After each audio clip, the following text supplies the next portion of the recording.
Just saw everybody last night. There's not much to talk about.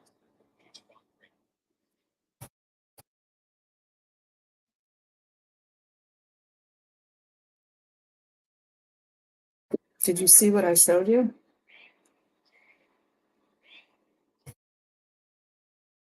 Debbie.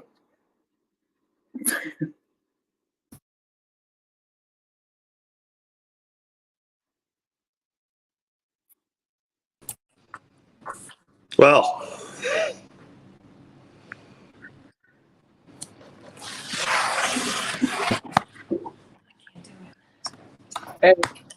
good evening, everybody, and welcome to a special edition of Friday Night Happy Hour edition of Beach Talk Radio, your dinky podcast on Fort Myers Beach.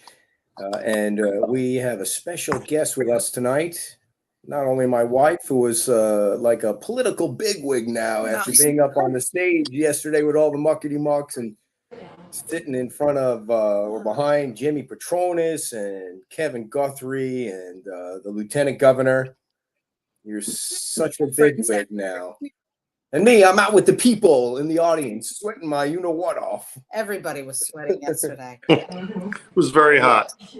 Yeah. It was like 1,000 degrees in Times Square. It was hot. And on the split screen there with us is Alan Shanosky. Alan, did I say your name right? Yes, it's Shanosky, just like the Irish say it. Really? Irish? No. Very nice. No, it's Polish.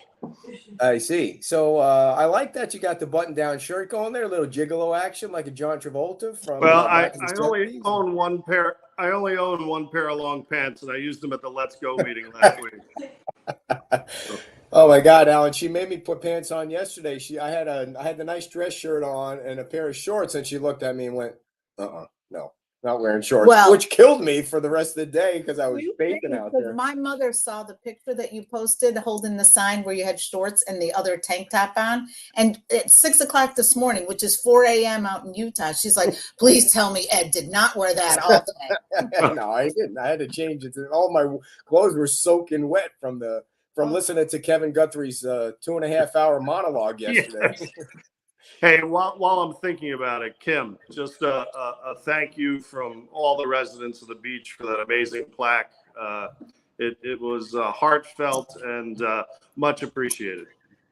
Well, thank you. I mean, I got everybody together, and Lacey did the artwork, and it all came together. It was a labor of love, that's for sure. Alan, real quick story. I said back at the beginning when I approached the town and said we should do something special.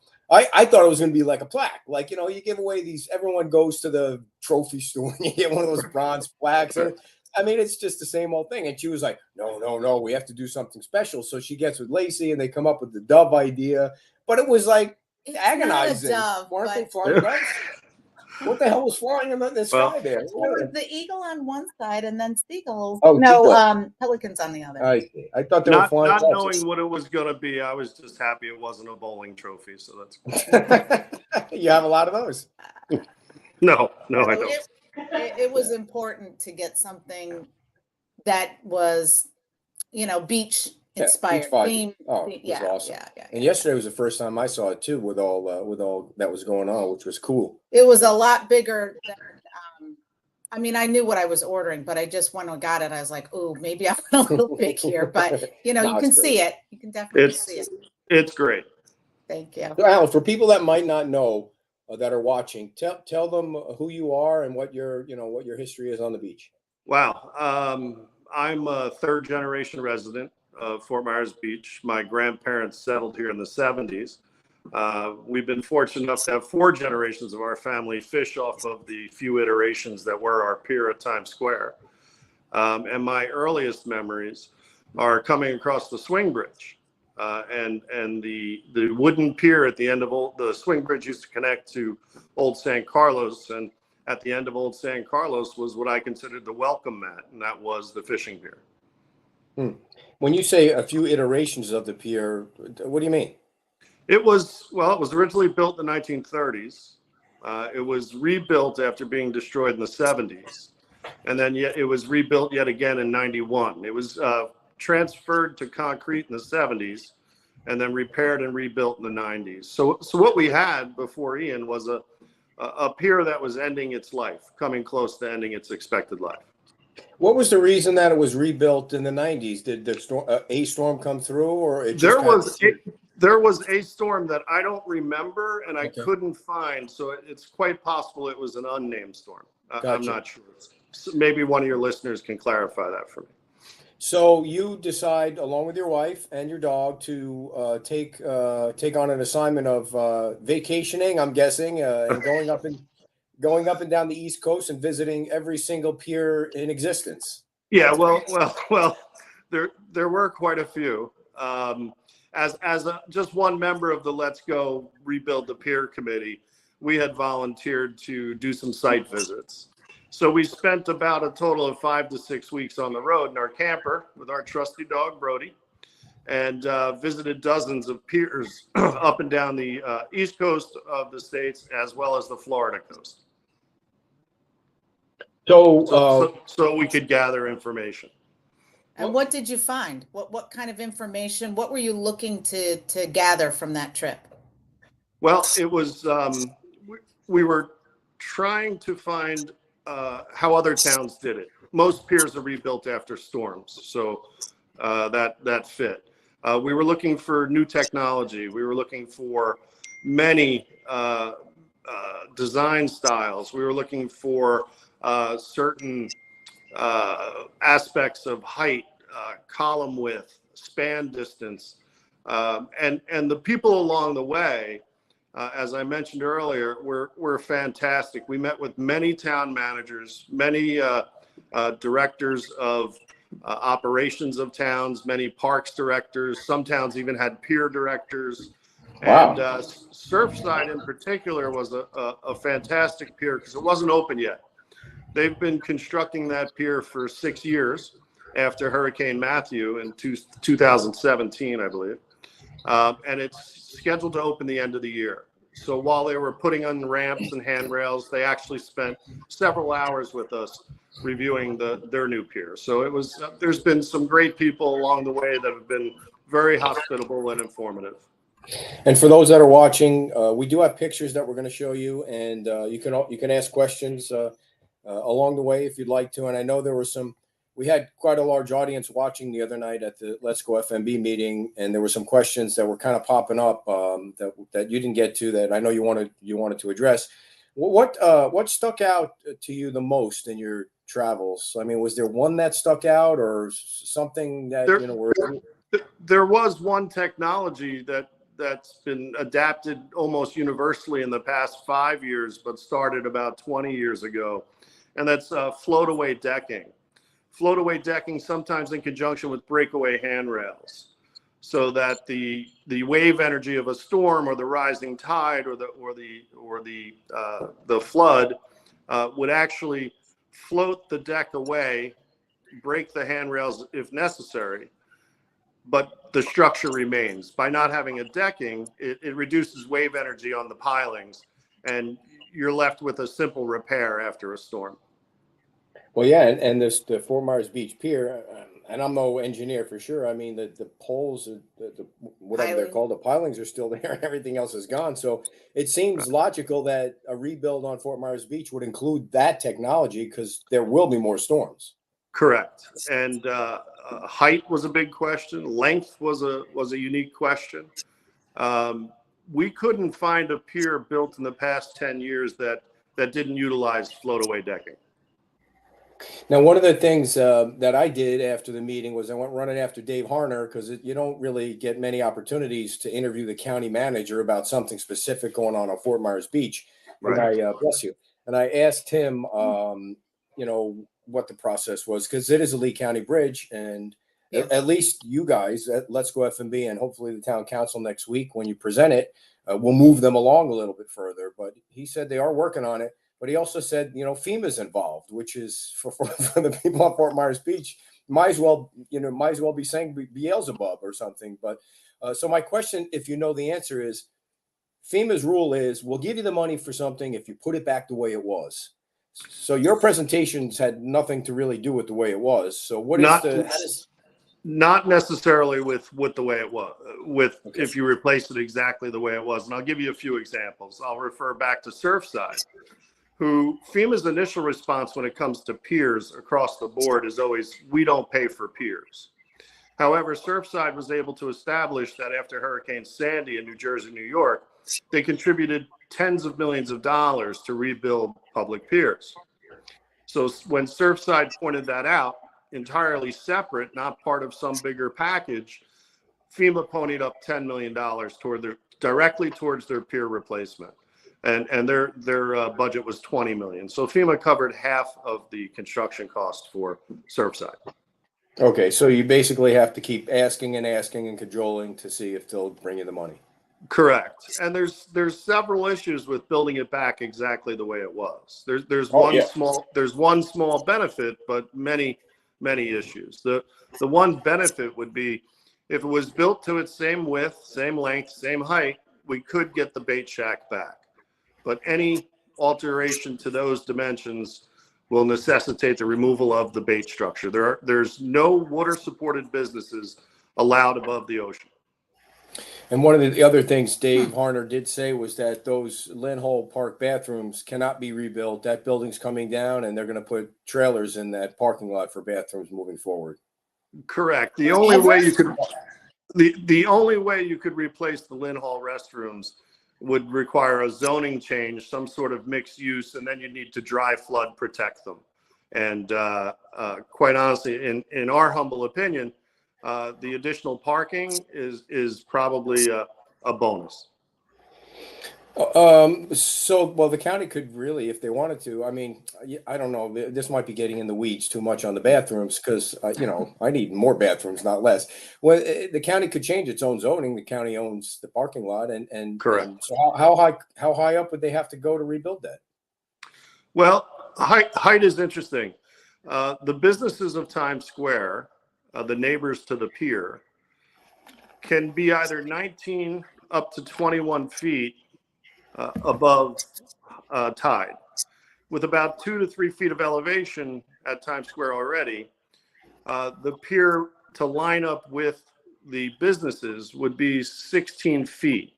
And in option 2, the plaza that we propose above Lynn Hall Park would be 16 feet as well. Okay. All right. So go ahead. So if everything was up 16 feet, then to get to before you kind of went in a gradual thing up to the pier. Actually, there wasn't much elevation. Now you're talking like, so it would have to go. At 16 feet, you're required to have a 170-foot ADA ramp with rests every 30 feet. And we feel we have you could do that. There might be a little bit of winding, but we feel we're really in tune with pedestrian flow. And we propose a ramp on the south side of the plaza coming down, depositing people directly into Times Square where the wavy wall is. Okay, so you're ready? On the north side, we propose a ramp descending to the beach. And then on the pier itself, a set of stairs down to the beach as well. Okay, so why don't I? Picture? Yeah, why don't I just? I'm going to post the pictures in the order you gave them to me. So okay, great. That'll work. Okay, so this is the first one. Yeah. So I perused a few of the comments online, and I feel we need a little clarification. Okay. This is what we refer to as the terminus of the pier, the end point of the pier. So on the left side of the pier, that is the dedicated fishing area. Okay, it's not a cafe, it's not a sunbathing area. The rendering is a little misleading. We just simply didn't have time to fine tune it. What you're looking at there is a 30-foot by 60-foot area dedicated to fishing. The handrails would be lined with benches, fishing rod holders, and a fish cleaning station or two in that specific area. Now, there was many questions about why all the corralling and the ramps. Well, the pier is 20 foot wide at this point until you get to that first ramp to the left of the pier. And that's an ADA ramp for accessibility down to the fishing level. There's only 2 ramps at the terminus, the one to get down to the fishing level and then the one centered on the pier to go up to the elevated shaded area. That's all. Okay. Ready for the second picture? Sure. It's just a different angle. Okay. So again, you have a 30-foot by 60-foot dedicated fishing area. And the reason we lowered it 3 feet from the main level of the pier was if anyone's fished off that pier, if you're lucky enough to get a big one, you don't want to have to reel it up 19 or 20 feet. Right. So it makes sense for fishing to be on a lower level. Now, part of the fun of getting to the end of that pier was being able to talk to the fishermen, discuss what bait are they using, what are they catching today, how are they running. So we wanted that ability for the visitor and the fishing public to still be able to interact. So that's why it's the area around the shaded structure is rather large. That entire area on the right side, or on this screen's position to your left, is 50 by 60 feet. So basically you have 1,800 square feet of fishing area and you have 3,000 square feet of viewing area. Okay. And this one is just kind of like an aerial view of the whole thing, and then we're going to get to. Correct. So this is the same important. length? I'm sorry? Is it the same length? Yes. The only difference is between option 1 and option 2. Oh, the same length as what we had? I'm sorry, Kim. Yes. Yeah. No, Yes. we had a 560-foot long pier. Okay. That pier was the 3rd shortest pier in Florida. So when we looked at this, we actually, in our presentation, showed comparisons to some piers. We first compared it to East Coast piers, which were substantially larger than Fort Myers Beach Pier. Then we compared them to Gulf Coast piers in Florida, and they were even larger than the East Coast piers. So while we were traveling around, we were asking, how did you determine the size? What made you pick 980 feet? Why'd you do 1,150 feet? Well, the fishing public all had the same answer. It gets you out to the bigger fish. So and all piers started as fishing piers. So that makes sense. Our primary concern in addition to that, or our additional concern, was capacity, right? So the pier we had literally could only accommodate perhaps 200 people. So imagine this. Imagine your grandkids come to town. You say, hey, let's go down to Times Square, see sunset, grab some ice cream. You get to the entrance to the pier, and the ranger at the end of the pier says, oh, I'm sorry, we've reached capacity. We can't let you on. So there's going to be an incredible increase in the amount of people headed to Times Square. And we presented those numbers the other day, and we'll be presenting them Monday. I mean, just as an example, if you look at Margaritaville, which didn't contribute any new people to the pier before Ian, and pick one other resort, one of many, you're looking at additional 600 to 700 people at sunset going to Times Square. So it's easy to see where we could have the potential of 7,000 to 8,000 people descending on Times Square for sunset. So we feel we should construct a pier that can accommodate the crowd, as well as match the changing face of Fort Myers Beach. Now, you know, I'm not saying I support or not support the changing face, but it's changing. Right. So the calling card of the town and county, the most visited tourist attraction in the county, the Fort Myers Beach Fishing Pier, we feel should keep pace. Okay. Our pier was only 8 feet wide or 9 feet wide. It was extremely narrow. It wasn't a pier, it was a walkway. Yeah. The narrowest pier we could find, and we've seen dozens of them, was greater than 20 feet. Wow. All right, so let's go back to, I think we're on number 3. That was just an overhead shot. So how wide is this one? This pier is the option 1 and option 2, the same exact length. That pier length, we chose 1,000 feet. It's 20 feet wide. At the shade structures, it bumps out to 30 feet, which creates this perfect opportunity for not only a resting area, but a photo op, a selfie spot. It also creates an area where we can have interpretive graphic panels explaining the history of the town or what type of bait we use, what type of hooks we use, which fish we catch. It could be an informative rest stop, shaded rest stop that informs people along the way. So, Alan, this option right here is twice as long as the original pier and twice as wide. It's twice as wide and not completely twice as long, but okay, pretty close. It was 560. It's now 1,000. So the only difference between option 1 and option 2, option 1 would be 1,000 feet by 20 feet wide, 30 feet at the shade structures in the same exact position it was. Option 2 moves the pier 60 feet to the north and connects it with the elevated plaza that would be constructed above Lynn Hall Park. So here's a reverse angle view of one of the shaded feet. Oh. And then in the background, wait, Alan, hold on a second. So I don't want to get confused. Is sure. this still option 1? No, anything that's showing the plaza is option 2. Option 1 is just the same exact pier in the same location it was. The pier is the same on both options. It's just how it connects to the mainland. Okay. So there you go. Talk about this. This is moving the pier 60 feet north and connecting it to an elevated plaza. So this elevated plaza is interesting. We feel it can increase the amount of parking by 90, potentially 100 parking spaces in Lynn Hall Park. And it creates a gathering space, a community space, similar to Mallory Square in Key West. This would be a sunset celebration plaza, but have multi-use. And we're not proposing that it looks exactly like this. We're proposing the idea of creating an elevated plaza above Lynn Hall Park. So this plaza at sunset would be very similar to Mallory Square, and it goes a long way to reintroducing the vibe that many people feel we lost after the storm. This could be sunset performers. This could be, yeah. Slow down, man. Slow down.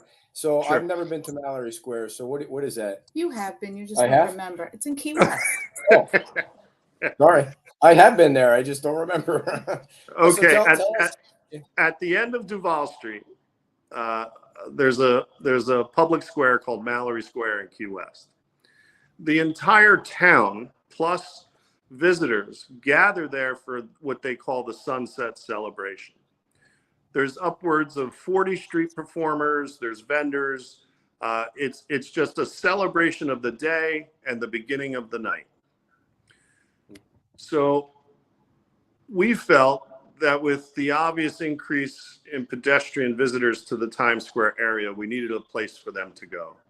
It doesn't necessarily have to look like this. It could be landscaped tropically. It could be landscaped with native plants. Now, there is an added benefit that I've recently been informed of. If the restrooms on the elevated plaza are within 500 feet of the businesses of Times Square, they do not require any.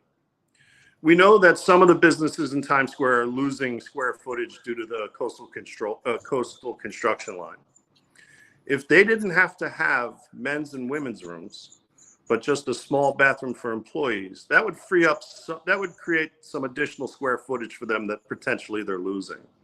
Okay. So if we relocated or added additional restrooms to the southeast or southwest corner, it would help out our business neighbors.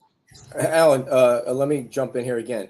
Sure. Help me understand where this would be. Would this pier dump into what is now Times Square, or is that Lynn Hall Park that you're building on right there? Yes, that is completely above Lynn Hall Park on county property. So the town would retain its. So what's underneath? Parking for almost 200. Okay. So underneath is strictly a parking garage. Now, those cages that we see on the near side, is that where the chickens go? Well, funny you should mention that, but Key West allows chickens. Yes, I've heard. So the caged areas are stair and elevator towers, right? Each tower can accommodate 2 elevators in addition to stairs. However, we feel we only need 2 total elevators, and we'd like to see them on the Estero Boulevard side, one north, one south. What you don't see pictured here is the ramp down into Times Square. We didn't have time to finish it. But if you carved out that first row of tables, I believe it is, between the two towers on the near side, which the near side faces Times Square, and that was your main entrance and exit ramp, it would deposit the pedestrian public directly into the business community at the end of Old San Carlos and into Times Square. Okay, so these things on the top here are all tables and just yeah, it's there just to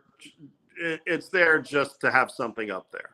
However, I do like the bleachers and the performance space, because the bleachers can be used to view sunset, and then they can be viewed for a performance space.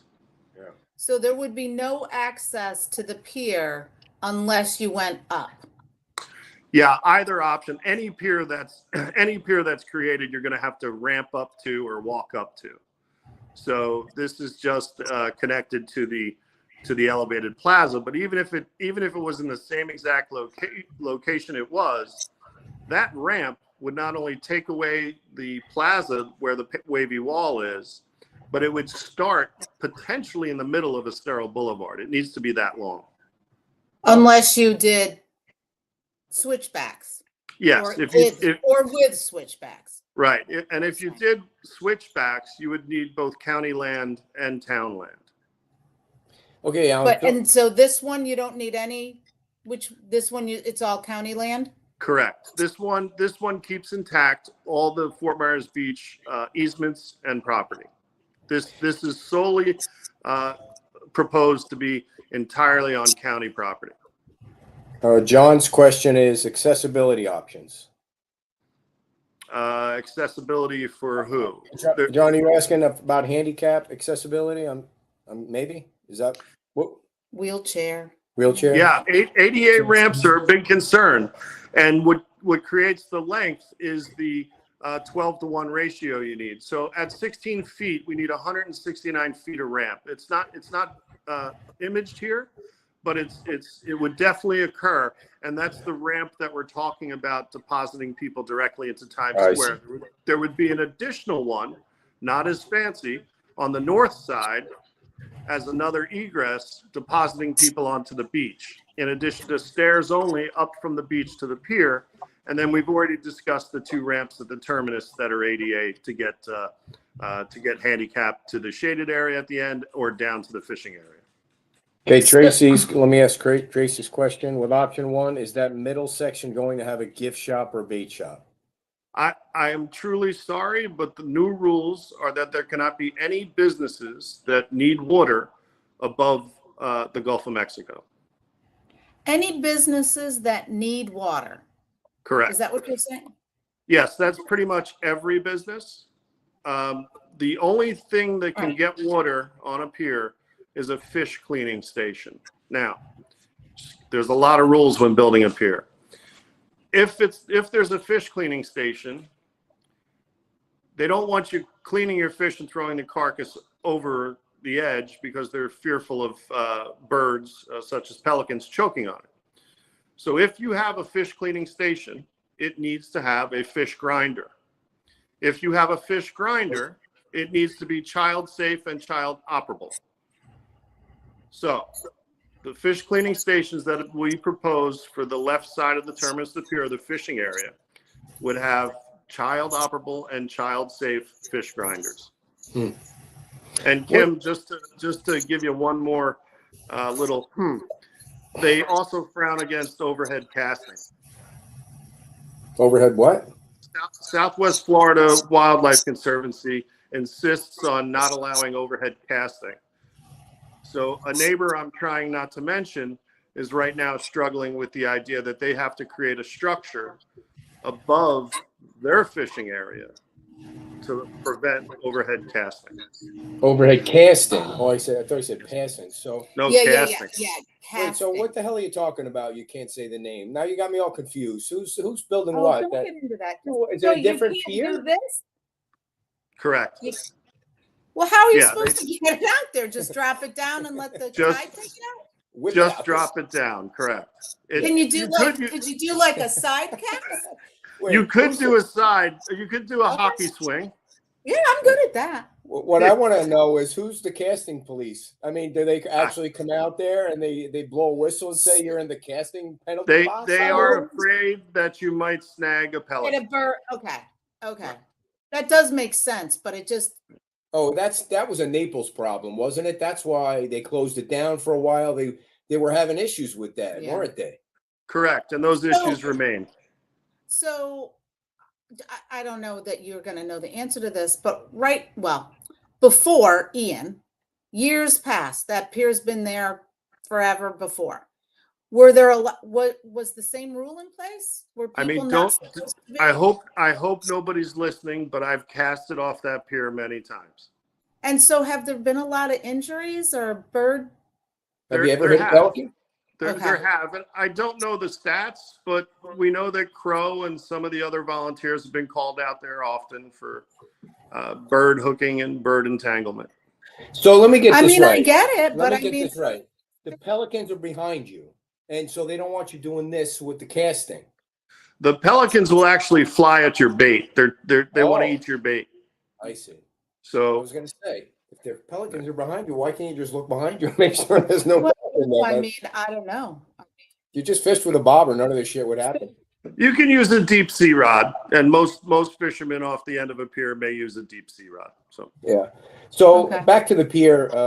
That makes sense fishing to me talk now. here. This isn't a fishing show. Listen, Saturday mornings at 8 to your fishing show. So have you had a conversation with the county manager about the presentation and the pier that he's seen? I was able to spend a few moments with Dave, and those moments were spent simply saying, look, we don't need to bite off more than we can chew. There's certainly no reason why we can't take the first step. And the first step would be get a real professional to design the pier. So we don't see any reason why they can't put out a request for proposal, an RFP, to solicit the design. It's the first step. Now, look, we all know it's a long-term recovery. We're now past year one. So let's get some of these long-term projects and move them to the front burner. We know that this pier is going to take 4 to 5 years if we're lucky to build. Right. We're just trying to push them along. Right. Yeah, that's exactly what Mr. Harner said to me. He said 4 years, and I said 4 years from the day Hurricane Ian came by, or 4 years from now. And he said, I'm not sure. And the average of every pier we visited and we're able to get solid information about is 4.9 years, and that's from approval of funds. That's not approval. That's not from a couple citizens getting together and starting to talk about it. Well, plus, I would guess, I mean, you have to get all the permits and the submerged land, sea stuff. And yes, right. But then you're also going to have to stop. Aren't you going to have to stop construction every year during turtle season too? So those months would be off limits. I'm not going to wade into that pond, Kim. Is that the deep end of the pier for you? That is the deep end of the pier for me. I can't remember one other town having to slow down or stop during turtle season. If it's only being constructed during the daytime, I don't see why the construction couldn't continue. But I'm not a turtle expert. I'm really not a pier expert. I've learned a lot in 3 months. But yeah. So how much is something like that? I was just going to ask that. What was the cost of that one you showed us? Which one? The pier? Yeah. No, the fishing pole. Come on, cost, I'm sorry, the proposed cost of the pier options we just showed? Yeah.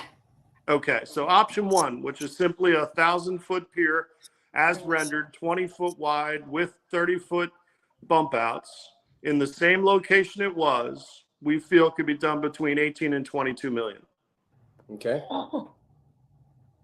18 and 22, and FEMA's going to pay for some, and who knows who's going to pay.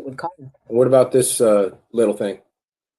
Option two, which again we feel adds many benefits, doesn't obstruct anyone's view. would cost between 34 and 38 million. Now that's let's hope it's not like residential construction on Fort Myers Beach and it just doesn't randomly triple. Right.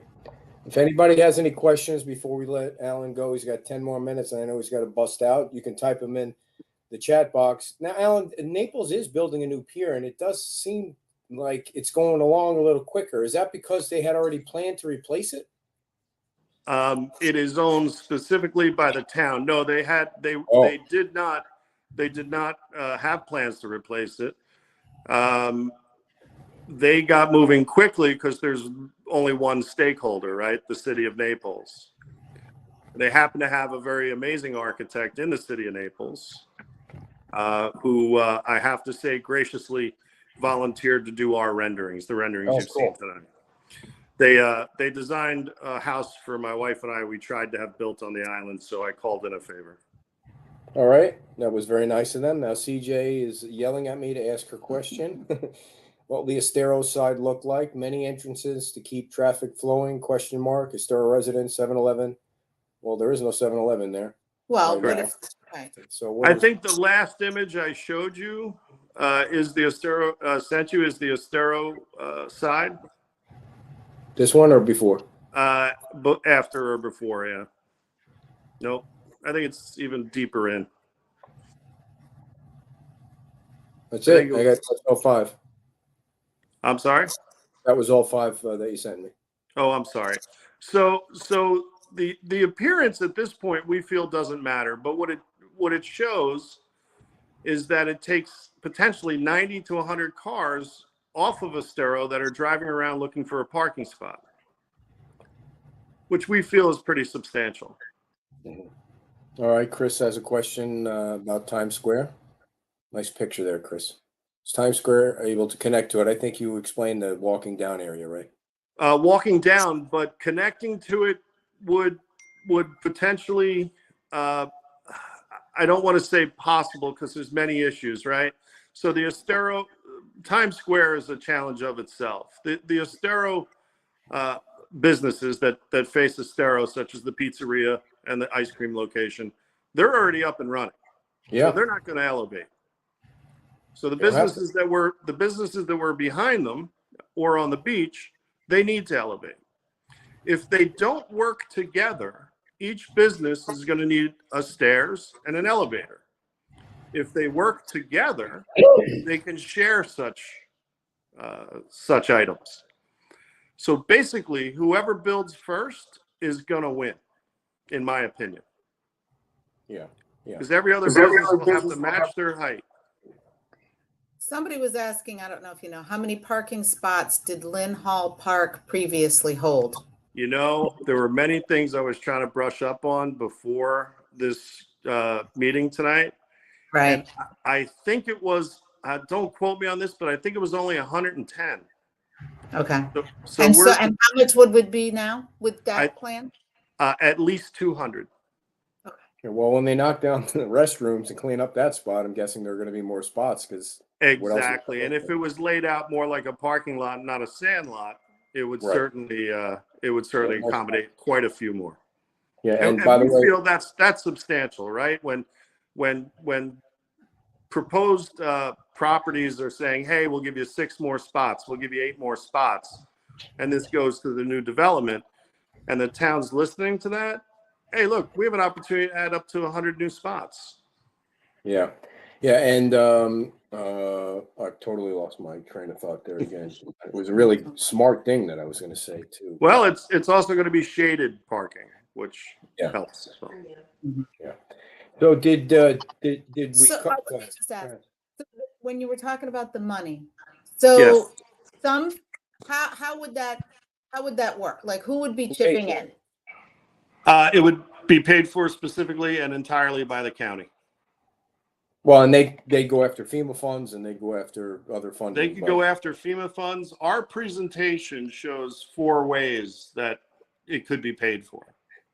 And it sadly, the HUD money, the 1.1 billion, has absolutely 0 allocated in it for economic revitalization. Right. That would have been a perfect opportunity. Yeah. But for example, the TDC collected last year $57 million. That's your bed, your room tax. That's the Tourist Development Council collected over $57 million last year. Local taxes collected by the county, these are local taxes, were $126 million. So we're only talking a small percentage of these funds to rebuild the pier. And look, when I owned the manufacturing business and we were looking at capital expenditures, if we were looking at an expensive piece of equipment and it paid for itself in less than a year, we bought it. Yeah. It's the #1 tourist attraction in Lee County. 35% of the 4.6 million people that visit here go to the Fort Myers Beach Fishing Pier. Yeah. Chris has got another question. We got about 5 minutes left. Can other area businesses use those extra spots for density? You're going beyond my purvey right there.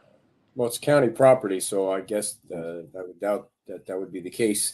So your next step is to go to the town council on Monday, make a presentation, hope that they kind of support you, and then would you go to like a county workshop and present it? Because Dave Harner says they're already working on the pier, as if they're not just, it's just not being neglected. So tell us the process. I'm glad to see they're now talking about it. That's great. Right. The process would be present to the town council on Monday. I'm hoping that we get to present this presentation as well, perhaps as early as on the November calendar, to the Lee County Commissioners. Okay, and then again, if the goal would be just to get them to start designing it, we would consider that a success. Look, I consider it a success. People are talking about it. How do Fort Myers Beach residents keep the pressure on to keep them thinking about it? I mean, people ask us on our page all the time, what's going on with the pier, and nothing's going on right now, as far as we know. Well, I think you can certainly invite these commissioners and county managers and the people in charge of dispersing some of this $1.1 billion onto your show. And let's ask them what's going on. I would like to point out, Kim, with the money, the county collects the parking revenue from the Lynn Hall Park. Yeah. The additional 90 to 100 spots over 10 years would generate $20 million. Yeah.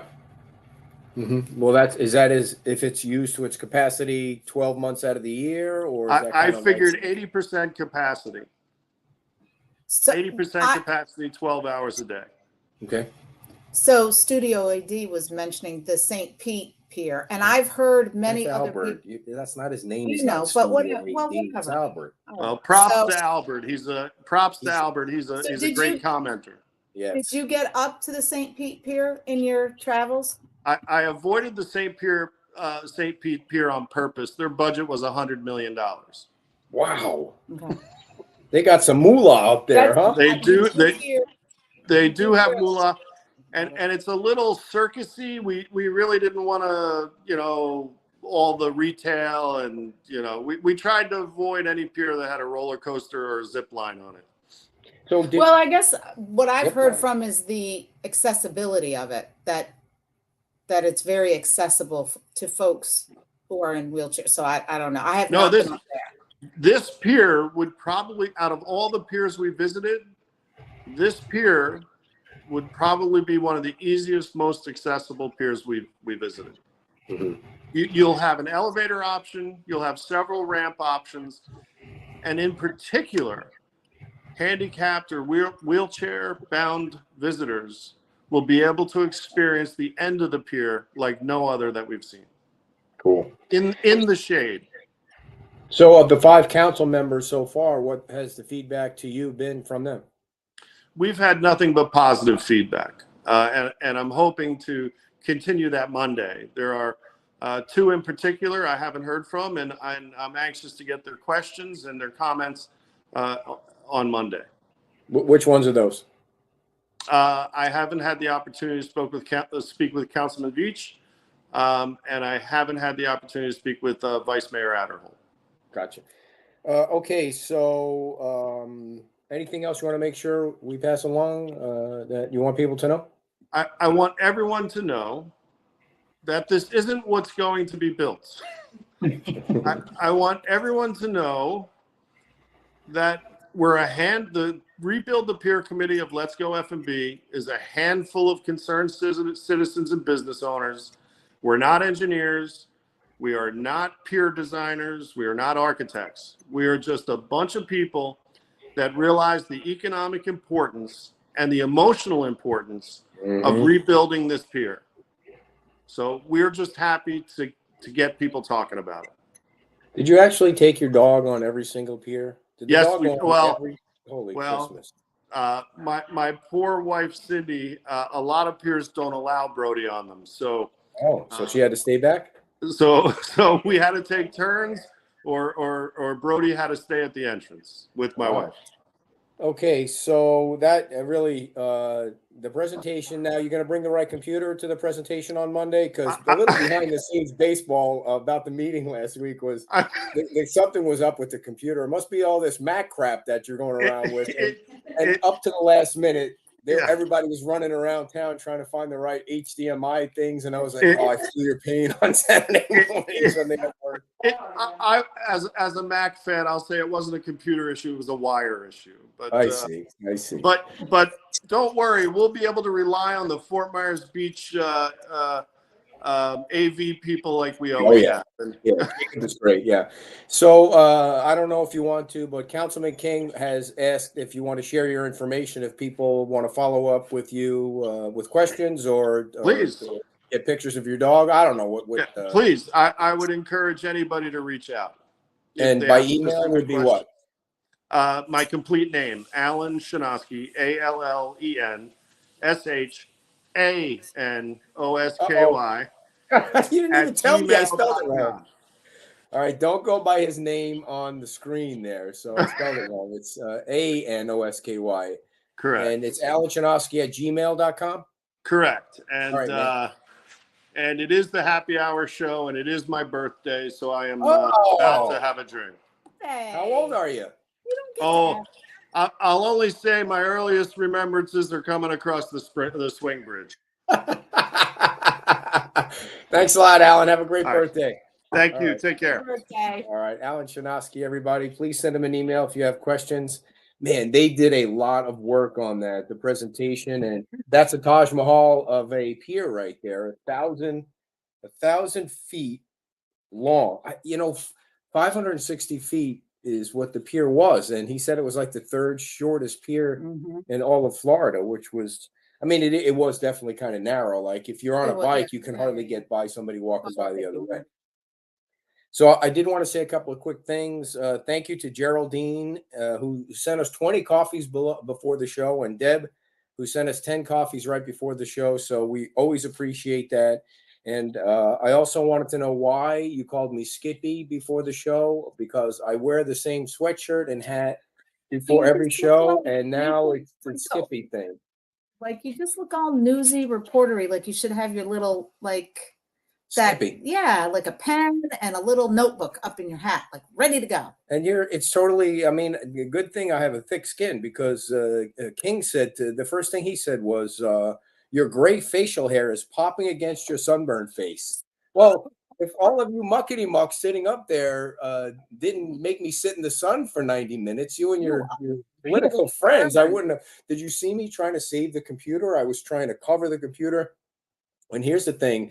That was funny as shit yesterday. Did feel bad. I mean, we were hot up there, but you were, at least we could lean back, and I was how come Kevin Ruane was to my left, so I was like, I didn't even just have to move in his shadow so I could stay away from the sun. And Kevin Guthrie, in addition to his 90-minute monologue, he had like a whole harem that was bringing him water and fans and and a hat and the whole thing, and making sure that he was comfortable. And then he went on.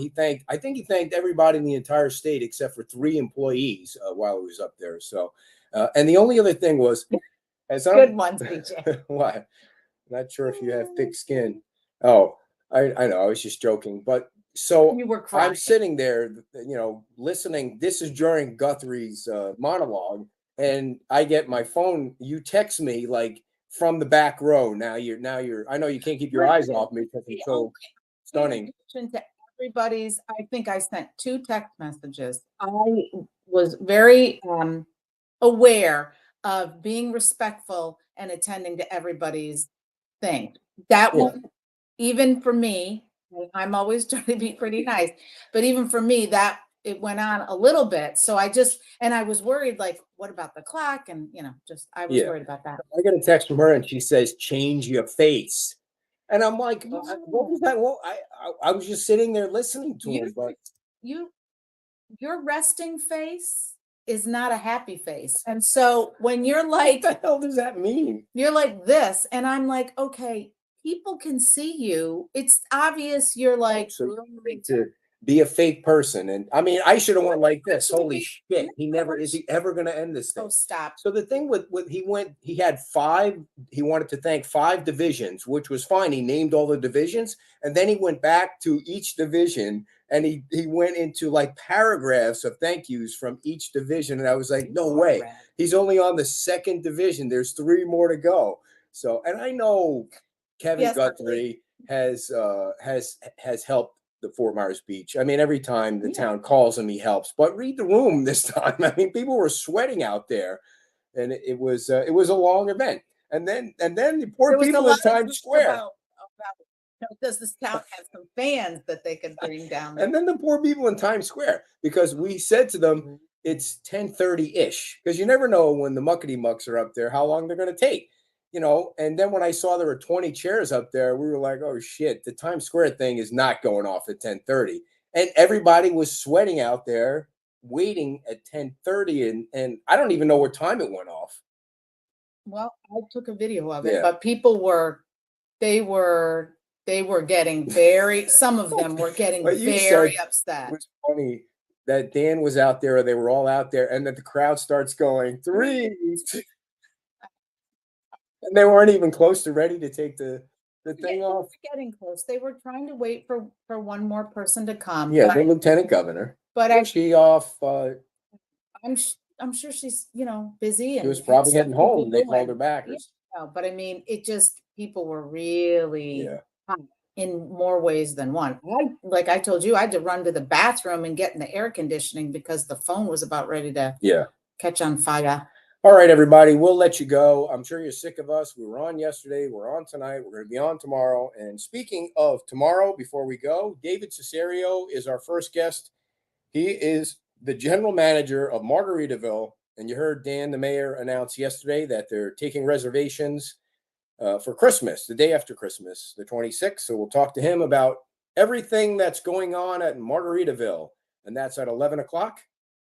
Everybody that comes to the show gets in at 10:30. Yes, you'll get your favorite adult beverage, and you can also order food at 10:30, or you can get a soda. And following David is Tom Horner. He's going to talk about the Somerset Regatta, which is back on Fort Myers Beach, and it's next weekend. So we're going to hear all about that. The Somerset Regatta. It's like a 57-year event. That involves things in the water, dear. I'll explain it to you after the show off the air. I'm thinking that we should do an adventure race. Do you know what those are? I'm not racing. I'm not running ever again. Ever. It's running and biking. What was the first race we did? That was the most fun. And orienteering. Where we did the biking. We were doing it like as a team, the 2 of us together. And then, what was the name? Muddy Buddy. And then one year we did it, and they used inflatable obstacles, and they didn't put enough air in them, and they collapsed or something. I was like, oh, this race is inflatable, and it collapsed. Yeah. It's a little bit, I'm not claustrophobic, but that made me nervous. That was fun, though, because it was running and biking. Somebody does. I got to get the treats. Whoever sent those treats, and I apologize, I can't remember. It was a long time ago, sent the dogs treats. Oh, I know who it was. It's right on the tip of my tongue. Anyways, thank you very much. Dogs really loved them. Yeah. All right, everybody. I think it was candy. You don't know for sure. You're giving her credit, but you're not sure it was her. All right, everybody. We'll see you tomorrow. Walk around in the morning, and then the show at 11 o'clock. You are so red. Bye-bye.